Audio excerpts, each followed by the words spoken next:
1947 में देश के विभाजन ने मुसलमानों के राजनीतिक आत्मविश्वास को गहरी चोट पहुंचाई।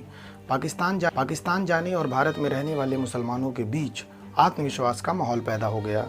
इससे उनकी राजनीतिक भागीदारी संकुचित हो गई। बहुत से लोग राजनीतिक रूप से सक्रिय होने से कतराने लगे ताकि उन पर पाकिस्तानी या वफादारी पर शक का ठप्पा न लगे। आज़ादी के बाद राष्ट्रीय स्तर पर ऐसा मजबूत मुस्लिम नेतृत्व विकसित नहीं हो सका जो समुदाय की समस्याओं को लोकतांत्रिक तरीके से बड़े मंच पर रख सके। कुछ नेता उभरे भी, लेकिन वे या तो क्षेत्रीय राजनीति तक सीमित रह गए या फिर सांप्रदायिक राजनीति में उलझकर व्यापक प्रभाव नहीं डाल पाए। राजनीति में भागीदारी अक्सर शिक्षा और आर्थिक ताकत से जुड़ी होती है। मुसलमानों का बड़ा हिस्सा अब भी शिक्षा विशेषकर उच्च शिक्षा और रोजगार के अच्छे अवसरों से दूर है। इसके कारण वे न तो बड़ी संख्या में नीति निर्माण की प्रक्रिया में पहुंच पाते हैं और न ही राजनीति में अपना सशक्त स्थान बना पाते हैं। अक्सर मुसलमानों को राजनीतिक दलों ने वोट बैंक के रूप में इस्तेमाल किया है।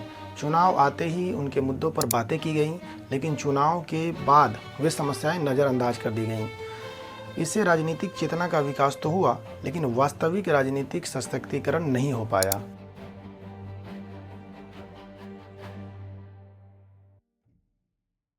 दंगों, सांप्रदायिक हिंसा और बार बार अविश्वास के माहौल ने मुसलमानों में एक ऐसा भय पैदा किया। नतीजतन उन्होंने सुरक्षित समझकर कुछ चुनिंदा दलों को ही अपना वोट देना शुरू कर दिया। इससे राजनीतिक विकल्प सीमित हो गया और उनकी शक्ति बढ़कर रह गई।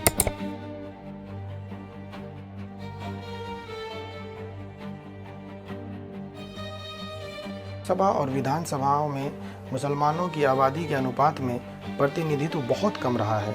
लगभग 18% आबादी होने के बावजूद उनका राजनीतिक प्रतिनिधित्व औसतन 4 से 6% के बीच रहा है। इस कमी के कारण उनकी समस्याएं अक्सर नज़रअंदाज होती रही हैं। मुसलमान के भीतर भी जातीय, क्षेत्रीय और फिरकेवार बंटवारे ने उन्हें राजनीतिक रूप से एकजुट नहीं होने दिया। जब तक कोई समुदाय एकजुट होकर राजनीतिक ताकत नहीं दिखाता, तब तक उसकी मांगें पूरी ताकत के साथ सामने नहीं आ पाती। भारत में मुसलमानों का राजनीतिक पिछड़ापन केवल उनका नहीं है, बल्कि लोकतंत्र की कमजोरी भी है। जब कोई बड़ा समुदाय राजनीति में हिस्सेदारी से वंचित रह जाता है, तो लोकतंत्र अधूरा हो जाता है। इस स्थिति को बदलने के लिए शिक्षा पर ध्यान, मजबूत नेतृत्व का निर्माण, आंतरिक एकता और लोकतांत्रिक संस्थानों में सक्रिय भागीदारी जरूरी है। तभी मुसलमान न केवल अपने अधिकार सुरक्षित कर पाएंगे, बल्कि भारत की राजनीति और लोकतंत्र को और भी मजबूत बना पाएंगे।